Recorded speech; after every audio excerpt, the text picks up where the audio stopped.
আজকে আমরা পর্যায় সারণীতে কোনো মৌলের অবস্থান মানে অ্যাড্রেস নির্ণয় করব। দেখো আমি পর্যায় সারণীটাকে এইভাবে সাজিয়েছি। এখন কোনো একটা মৌল পর্যায় সারণীর কততম পিরিয়ডে মানে পর্যায়ে এবং কততম শ্রেণীতে অবস্থান করছে সেটা আমি বার করব। সেটা বার করতে গেলে আমাকে প্রথমে মৌলটির সঠিক ইলেকট্রন বিন্যাস নির্ণয় করতে হবে। ঠিক আছে, তাহলে মনে করো বলে দিল যে কোনো একটা মৌলের পারমাণবিক সংখ্যা 20, লিখলাম 20। তাহলে তার আগে ইলেকট্রন বিন্যাস লিখবো 1s2 2s2 2p6 3s2 3p6 4s2। এখন মৌলের সর্বশেষ মুখ্য কোয়ান্টাম সংখ্যাই হলো তার পর্যায় সংখ্যা।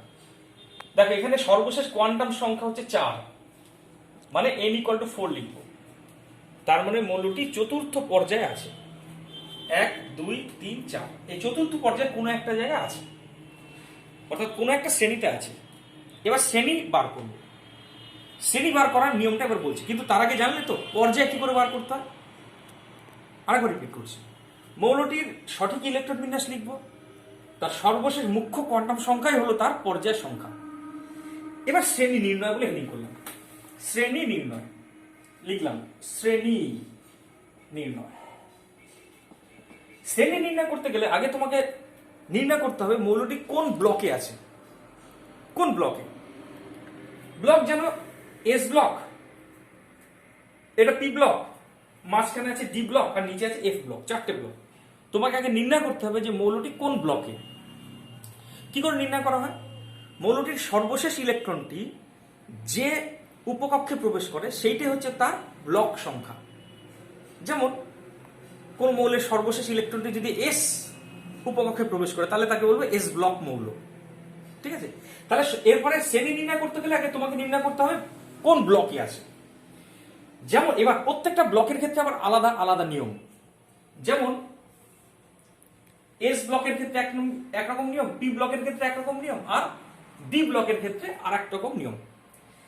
এস ব্লকের ক্ষেত্রে শ্রেণী সংখ্যা কি করে বার করা হয়? এস ব্লকের ক্ষেত্রে মাইনুটলি শুনবে, এস ব্লকের ক্ষেত্রে নিয়মটা কি? শ্রেণী সংখ্যা সমান সমান সর্বশেষ এনএস উপকক্ষের ইলেকট্রন সংখ্যা। এস ব্লকের ক্ষেত্রে নিয়ম। ঠিক আছে, যেমন একটা উদাহরণ দিয়ে, একটু আগে যে 20 পারমাণবিক সংখ্যা বলেছিলাম, সেক্ষেত্রে তুমি কি করেছিলে? যার পারমাণবিক সংখ্যা 20 তার ইলেকট্রন বিন্যাস লিখেছিলে। কি লিখেছিলে দেখো, 1s2 2s2 2p6 3s2 3p6 4s2 লিখেছিলে। তাহলে পর্যায় তো বার করে ফেলেছিলে 4, যেহেতু সর্বশেষ মুখ্য কোয়ান্টাম সংখ্যা 4। এবার এটা কোন ব্লকের আছে? এস ব্লকের। কেন? শেষ ইলেকট্রনটা তো এস উপকক্ষে প্রবেশ করেছে। এস ব্লকের ক্ষেত্রে নিয়মটা কি? সর্বশেষ এনএস উপকক্ষের ইলেকট্রন সংখ্যা। দেখো তো সর্বশেষ এনএস উপকক্ষে কটা ইলেকট্রন আছে? 2টি। তাহলে শ্রেণী সংখ্যা সমান সমান 2। তাহলে এই মৌলটি পেলাম পর্যায় মানে পিরিয়ড = 4, আর শ্রেণী মানে গ্রুপ সমান সমান 2 লিখবো। কেন 2 বুঝতে পেরেছো? কারণ এনএস উপকক্ষের মোট ইলেকট্রন সংখ্যা 2টো, আর শ্রেণী মানে হচ্ছে এনএস উপকক্ষের ইলেকট্রন সংখ্যা। মাথা ঢুকলো? তার মানে মৌলটা আছে কোথায়? চতুর্থ পর্যায়ে, 1 2 3 4, দ্বিতীয় শ্রেণী মানে 1 2। মানে এই মৌলটা অ্যাকচুয়ালি ক্যালসিয়াম। এইটা হচ্ছে যে মৌলটার কথা বললাম সেটা আমি 20 লিখে ফেললাম। এইটা হচ্ছে সেই মৌলটা। এবার আসি পি ব্লকের মৌলের জন্য কি নিয়ম। পি ব্লক মৌলের শ্রেণী সংখ্যা সরাসরি চলে আসে, শ্রেণী সংখ্যা সমান সমান হচ্ছে পি ব্লক মানে কোথায় আছে দেখো তো, এইখানে পি ব্লক আছে, পি ব্লকের মৌলগুলো। তাই মাঝখানে যে ডি ব্লকের 10খানা ঘর, সেই 10 যোগ করতে হবে। তাই সবার আগে 10 যোগ করে দেবো, সবার আগে 10 যোগ করবো, কারণ মাঝখানে 10খানা গ্যাপ আছে, সেই গ্যাপ 10টা যোগ করবো, প্লাস 10 যোগ করে এনএস এবং এমপি উপকক্ষের মোট ইলেকট্রন সংখ্যা। তাহলে পি ব্লকের মৌলের ক্ষেত্রে শ্রেণী সংখ্যা মানে পি ব্লক মানে এই মৌলগুলির ক্ষেত্রে শ্রেণী সংখ্যা সমান সমান কি লিখলাম? মুখস্থ রাখবে, 10 প্লাস এনএস এবং এনপি উপকক্ষের মোট ইলেকট্রন সংখ্যা। কেন 10 যোগ করলাম? দেখো মাঝখানে এই 10খানা ঘর গ্যাপ আছে ডি ব্লকের জন্য, সে তাই 10 আগের থেকে যোগ করে নেবো। তারপরে কি সর্বশেষ কক্ষের মোট ইলেকট্রন সংখ্যা, মানে এনএস এবং এনপি উপকক্ষের মোট ইলেকট্রন সংখ্যা। যেমন একটা উদাহরণ দিই, উদাহরণ না হলে পরে তোমরা বুঝবে না। যেমন ধরো উদাহরণ দিচ্ছি, এইখানে লিখলাম, মনে করো তোমাকে বললো এই জায়গাটা গ্যাপ তৈরি করলাম, এখানে লিখছি। মনে করো তোমাকে বললো যে কোনো একটা মৌলের পারমাণবিক সংখ্যা হলো 14, মৌলটির পর্যায় সারণীতে অবস্থান নির্ণয় করো। তাহলে পারমাণবিক সংখ্যা 14 মানে তার ইলেকট্রন বিন্যাস লিখবো 1s2 2s2 2p6, এ হলো 10, 3s2 3p2। এই হচ্ছে শেষ কক্ষের ইলেকট্রন সংখ্যা। দেখো আগেই পর্যায় বার করবো, পর্যায় মানে সর্বশেষ কক্ষের মুখ্য কোয়ান্টাম সংখ্যা। দেখো এখানে মুখ্য কোয়ান্টাম সংখ্যা 3, তাই এখানে পর্যায় মানে পিরিয়ড সমান সমান লিখবো 3। তৃতীয় পর্যায়, তৃতীয় পর্যায় বলতে 1 2 3, তৃতীয় পর্যায়ে কোনো একটা জায়গা আছে। শ্রেণী বার করবে, এবার শ্রেণী মানে গ্রুপ। গ্রুপ বার করতে গেলে কি বলেছে আগে দেখবো এটা এস ব্লক না পি ব্লক না ডি ব্লক। দেখো এটা পি ব্লক মৌল, কারণ সর্বশেষ ইলেকট্রনটা পি উপকক্ষে প্রবেশ করেছে। আর পি ব্লকের ক্ষেত্রে নিয়মটা কি বলেছি, 10 প্লাস এনএস এবং এনপি উপকক্ষের মোট ইলেকট্রন সংখ্যা। তাহলে গ্রুপ বার করতে গেলে 10 আগে যোগ করবো প্লাস এনএস আর এনপির মোট ইলেকট্রন সংখ্যা কত, দেখো 2 প্লাস 2 সমান কত হলো 14। তাহলে এটা হচ্ছে 14 নম্বর শ্রেণীতে আছে, মানে তৃতীয় পর্যায়ের 14 নম্বর শ্রেণী, মানে এইখানে আছে। এইটা হচ্ছে তোমার পারমাণবিক সংখ্যা 14 মৌলটির অবস্থান বার করলাম। তাহলে পি ব্লকের মৌলের অবস্থান নির্ণয় শিখে গেলাম। এবার আসি ডি ব্লক মৌলের অবস্থান নির্ণয় করব। ডি ব্লক মৌলের অবস্থান কি করে নির্ণয় করবো, দেখো আমি তো অন্য পেন ইউজ করছি, তাহলে আরো জিনিসটা বুঝতে হবে। ডি ব্লক মৌলের ক্ষেত্রে নিয়ম হচ্ছে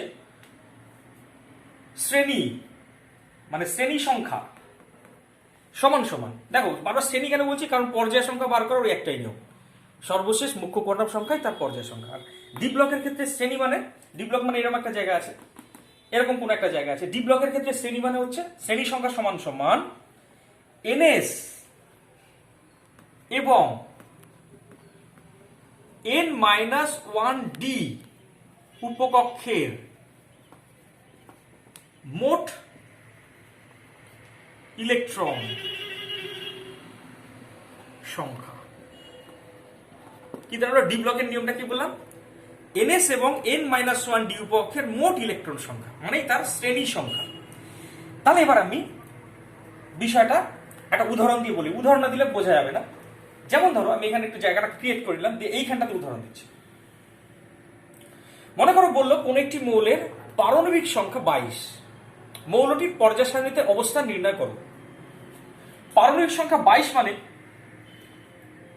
22, তাহলে তার ইলেকট্রন বিন্যাস লিখবো। কি লিখবো দেখো, সবাই জানো ইলেকট্রন বিন্যাসটা কি, 1s2 2s2 2p6 3s2 3p6। তারপরে কোথায় যায় ইলেকট্রন, দূরের 4s দুটো শিখেছি, এই হচ্ছে 20টা হলো। এবার তার আগের n-1d তে মানে 3d তে আর দুটো যাবে। তাহলে বলো তো এবার শ্রেণী মানে কি, তার আগে শ্রেণীর আগে পর্যায়টা দেখি। পর্যায় মানে কি, সর্বশেষ মুখ্য কোয়ান্টাম সংখ্যায় তার পর্যায় সংখ্যা। দেখো তো সর্বশেষ মুখ্য কোয়ান্টাম সংখ্যা কত, 4। তাহলে পর্যায় মানে পিরিয়ডিক্যাল চোখ কান বুঝে লিখে দেবো 4, চতুর্থ পর্যায়। চতুর্থ পর্যায় কেন, সর্বশেষ মুখ্য কোয়ান্টাম সংখ্যা 4, তাই পর্যায় 4। এবার শ্রেণী মানে গ্রুপ, জি সমান সমান, নিয়মটা কি বললাম, এনএস উপকক্ষের ইলেকট্রন সংখ্যা, এনএস মানে হচ্ছে এখানে 2 যোগ n-1d উপকক্ষের মোট ইলেকট্রন সংখ্যা। এখানে n-1d বলতে 3d উপকক্ষের মোট ইলেকট্রন সংখ্যা 2, তাহলে 2 আর 2 কত হচ্ছে 4। তাহলে এর পর্যায়ও 4 শ্রেণীও 4, মানে মৌলটা আছে কোথায় দেখো তো, 1 2 3 4, চতুর্থ পর্যায়ের চতুর্থ শ্রেণী, মানে এই জায়গায় আছে মৌলটা। 22 যার পারমাণবিক সংখ্যা সে আছে এইখানে। এইভাবে আমি এস ব্লক, পি ব্লক এবং ডি ব্লক মৌলের অবস্থান নির্ণয় করতে পারি। দেখো এবার যদি বলে এফ ব্লক মৌলের অবস্থান নির্ণয় করো, আমি 3টে শিখে গেছি অলরেডি। এস পি ডি এর ব্লক মৌলের অবস্থান নির্ণয় শিখে গেলাম। এফ ব্লক মৌলের জন্য আলাদা কোনো নিয়ম নেই, কারণ এফ ব্লক মৌলের একটাই জায়গা। কোন জায়গা, তাদের তৃতীয় শ্রেণীতে ওরা আছে। আর যদি হয় ল্যান্থানাইট তাহলে এই তৃতীয় শ্রেণীর ষষ্ঠ পর্যায়ে, মানে ষষ্ঠ পর্যায়ের তৃতীয় শ্রেণীতে আছে ল্যান্থানাইট গুলি, আর সপ্তম পর্যায়ের তৃতীয় শ্রেণীতে আছে অ্যাক্টিনাইট গুলি। ঠিক আছে, আবার রিপিট করছি, এফ ব্লক মৌল বলতে দুই রকম, একটা ল্যান্থানাইট বা অ্যাক্টিনাইট। ল্যান্থানাইটগুলি যাদের আমি আলাদা করে এখানে দেখিয়েছি, কোথা দিয়ে স্টার্ট হয়েছে দেখো, তোদের পারমাণবিক সংখ্যা 58 থেকে শুরু করে 71 পর্যন্ত। এই যে 14টা মৌল আছে, তারা অ্যাকচুয়ালি আছে কোথায়? এই জায়গাটাতে, ল্যান্থানামের সাথে এই জায়গায় আছে। হ্যাঁ, ল্যান্থানাম সহ এই 14টা মৌল এইখানে আছে। তার মানে এই 15টা মৌল এইখানে না, আছে অ্যাকচুয়ালি ষষ্ঠ পর্যায়ে তৃতীয় শ্রেণীতে।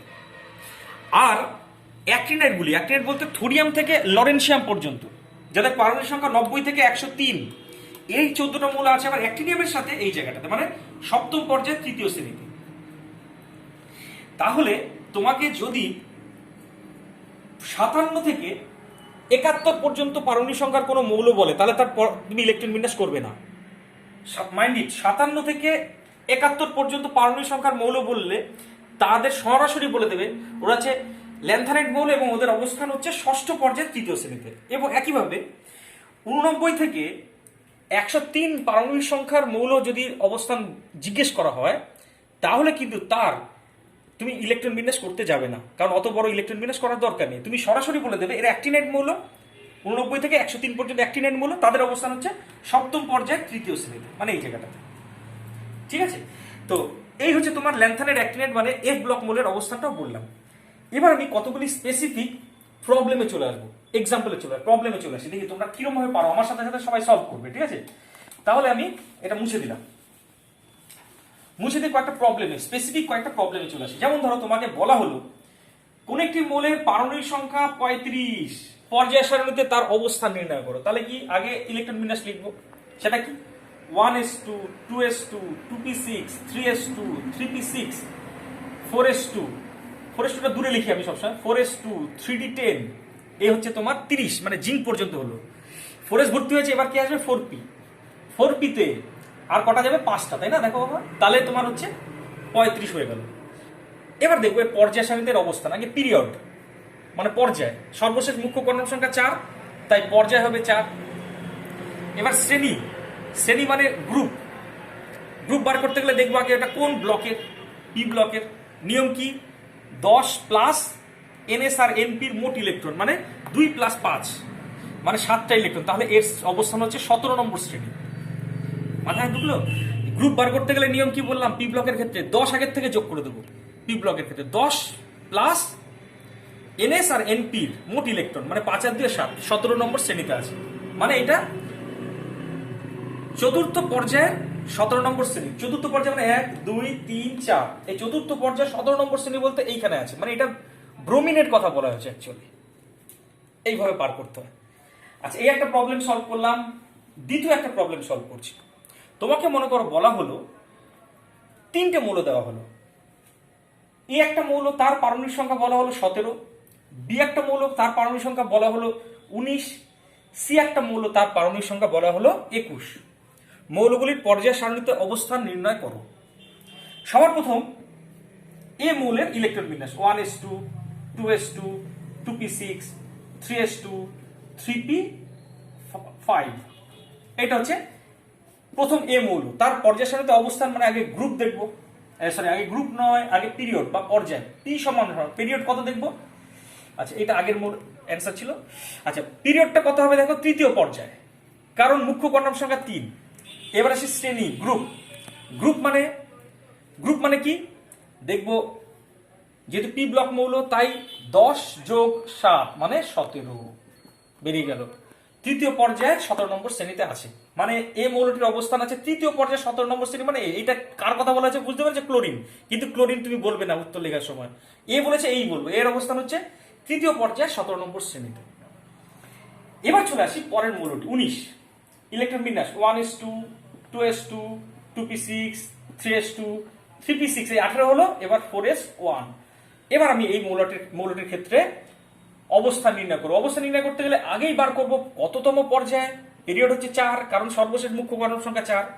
এবার লিখবো গ্রুপ বা শ্রেণী, সেটা দেখতে গেলে আগে দেখবো কোন ব্লকের মৌল, এটা এস ব্লকের মৌল, কেন শেষ ইলেকট্রনটা এস উপকক্ষে প্রবেশ করেছে, তাই এস ব্লক মৌল। তাহলে এস ব্লক মৌলের ক্ষেত্রে নিয়ম কি, সর্বশেষ এনএস উপকক্ষের মোট ইলেকট্রন সংখ্যা একটা আছে, তাই 1 লিখলাম। তাহলে এটা চতুর্থ পর্যায়ে প্রথম শ্রেণীতে আছে, তাহলে চতুর্থ পর্যায়ে এটা তার প্রথম শ্রেণী, 1 2 3 4, এই চতুর্থ পর্যায়ে প্রথম শ্রেণী বলতে এইখানে আছে বি মৌলটি। এবার আসি সি মৌলটির জন্য, সি মৌলের জন্য অবস্থান, সি মৌলটির অবস্থান। হ্যাঁ দেখো সি মৌলটি 21, তাহলে 1s2 2s2 2p6 3s2 3p6, কেমন? তারপরে দূরে 4s2, এটা 3d2, তাহলে এটা কিন্তু ডি ব্লক মৌল, কারণ ডিতে গেছে। দেখো শেষ ইলেকট্রনটা আমি 3p6 করে 4s2 তে আগে দুটো দিয়ে তারপরে 3d তে দিয়েছি, হতে পারে এটা ভিতরে আছে কিন্তু ইলেকট্রন কিন্তু শেষ ইলেকট্রনটা কিন্তু 3d তে যায়, তাই এটা ডি ব্লক মৌল। তাহলে একইভাবে তার পর্যায় বার করব, পর্যায় হচ্ছে কত নম্বর পর্যায়? চতুর্থ পর্যায়, কারণ সর্বশেষ মুখ্য কোয়ান্টাম সংখ্যা 4। এবার শ্রেণী বার করতে গেলে ডি ব্লকের ক্ষেত্রে নিয়ম হচ্ছে ns এবং n-1 d মোট ইলেকট্রন, মানে 2 + 2 = 4। তার মানে সরি এখানে একটা ভুল হয়ে গেছে, 21 তো, তাই এটা 2 নয়, এটা হচ্ছে 1। হ্যাঁ তাই এবার শ্রেণী বার করতে গেলে 2 আর 1 এর 3, তাহলে এর শ্রেণী তো এর অবস্থান হচ্ছে 3 নম্বর শ্রেণী। তাহলে 3 নম্বর শ্রেণী বলতে কোথায়? দেখো চতুর্থ পর্যায়ে 3 নম্বর শ্রেণী, 1 2 3 4, তার 3 নম্বর শ্রেণী বলতে এইখানে আছে সি, কেমন? তাহলে আমি এর অবস্থান পেয়েছি এখানে, বি এখানে, সি এখানে। এবার তোমাকে এইখান থেকে প্রশ্ন করা হলো এর মধ্যে কে কে ধাতু আর কে অধাতু। দেখো এখানে এস ব্লক মৌল হচ্ছে বি, তাই বিটা হচ্ছে ধাতু, এখানে লিখে দিলাম বিটা হচ্ছে ধাতু, কারণ বিটা কোথায় আছে? এস ব্লক মৌল। আর ধাতু কে আছে? সিটাকেও ধাতু বলবো, কারণ এটাও কিন্তু সন্ধিগত মৌল মানেই ধাতু, মানে ডি ব্লক মৌলরাও সবাই ধাতু, তাহলে সিটাকেও বলবো ধাতু, মানে এরা ক্যাটায়ন তৈরি করে। আর এ হচ্ছে কোথায়? এর অবস্থান কোথায়? দেখো এটা আছে 17 নম্বর শ্রেণীতে, হ্যাঁ পি ব্লক মৌল, তার মানে এটা হচ্ছে অধাতু, অধাতু, ঠিক আছে। এবার তোমাকে আরো এখান থেকে প্রশ্ন বলতে পারে এ এবং বি দ্বারা গঠিত যৌগের সংকেত কি হবে? এ এবং বি দ্বারা গঠিত যৌগের সংকেত, দেখো এখানে বি এর সর্বশেষ কক্ষে একটি ইলেকট্রন, তাই এর যোজ্যতা হবে 1, কারণ একটা ইলেকট্রন ছেড়ে দিয়ে ও ক্যাটায়ন তৈরি করবে, অষ্টক পূর্ণ করবে।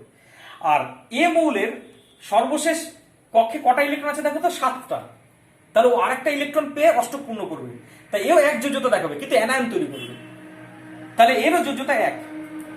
এবার যখন এরা যৌগ তৈরি করে এর যোজ্যতা এর ঘরে যায়, এর যোজ্যতা এর ঘরে যায়, যদি একই আছে অসুবিধা নেই, কিন্তু অন্য ক্ষেত্রে যদি এদের যোজ্যতা আলাদা হতো, নিয়মটা কি বুঝতে পারছো? একজনের যোজ্যতা আরেকজনের ঘরে যাবে, তাহলে এবং ধাতুটাকে আগে লিখতে হয়, তাহলে কি লিখবো? B1A1, B1A1 মানে বিএ যৌগ লিখবো, বিএ, ধাতুটাকে আগে লিখতে হয়, ধাতু যেহেতু এখানে ধাতুটা হচ্ছে বি, এস ব্লক মৌল ধাতু বি, আর এটা হচ্ছে অধাতু, তাই এটাকে পরে লিখলাম। এই হচ্ছে কোনো মৌলের পর্যায় সারণীতে অবস্থান, এইভাবে নির্ণয় করতে হয়। আরেকটা কথা বলবো, তোমাকে যদি 80 বা তার পরবর্তী মৌল বলে, মনে করো 83 কোন একটা মৌলের পর্যায় সারণীতে অবস্থান নির্ণয় করো, 83 দেখবে না এফ ব্লক মৌল, তাই আমি সরাসরি এফ ব্লক মৌল বলতে পারছি না, আবার 83 ইলেকট্রন বিন্যাস করাও খুব মুশকিল। তাহলে তার জন্য একটা ট্রিক বলে দিচ্ছি, কি তোমাকে মার্কারির কথাটা মনে রাখতে হবে। দেখো 12 নং শ্রেণীতে আছে জিঙ্ক আছে, ক্যাডমিয়াম আছে আর মার্কারি আছে। মার্কারির পারমাণবিক সংখ্যা 80। মার্কারির অবস্থানটা কোথায় খেয়াল করো, 12 নং শ্রেণীর তোমার পর্যায় কত হচ্ছে? ষষ্ঠ পর্যায়ে 12 নং শ্রেণীতে আছে। এবার তাহলে 83 মানে অবশ্যই 1 মানে 81 82 83, এইটা হচ্ছে 83। তাহলে তুমি এইভাবে মনে রাখতে পারো, মার্কারির অবস্থানটা মাথায় রাখবে। 12 নং শ্রেণীর ষষ্ঠ পর্যায়ে 12 নং শ্রেণীতে আছে মার্কারি, এই রেফারেন্সে তুমি বাকিগুলো দেখতে পারো, কারণ 83 পারমাণবিক সংখ্যা ইলেকট্রন বিন্যাস রচনা করা খুব টাফ, তার জন্য বললাম। এই হচ্ছে পর্যায় সারণীতে মৌলের অবস্থান নির্ণয়ের পদ্ধতি বললাম। এবার নতুন একটা বিষয়, সেটা হচ্ছে বিভিন্ন মৌলগুলির আইইউপিএসি নাম। আইইউপিএসি নামকরণ আমি এবার শেখাচ্ছি, খুব সহজ। মৌলের আইইউপিএসি নাম, তার জন্য একটা চার্ট তোমাকে মনে রাখতে হবে, মুখস্থ করতে হবে। চার্টটা হচ্ছে এরকম,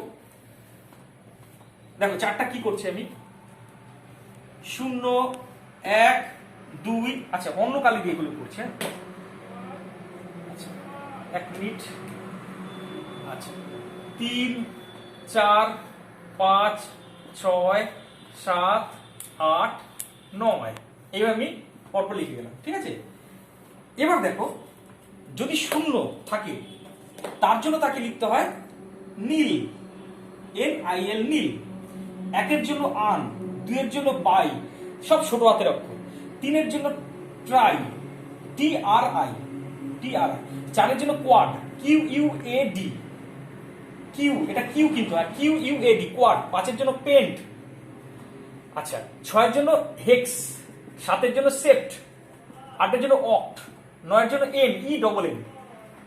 আর এখানে আমি এদের অ্যাব্রিভিয়েশন লিখছি। এর জন্য NUBT, প্রথম অক্ষরগুলি PHSOE।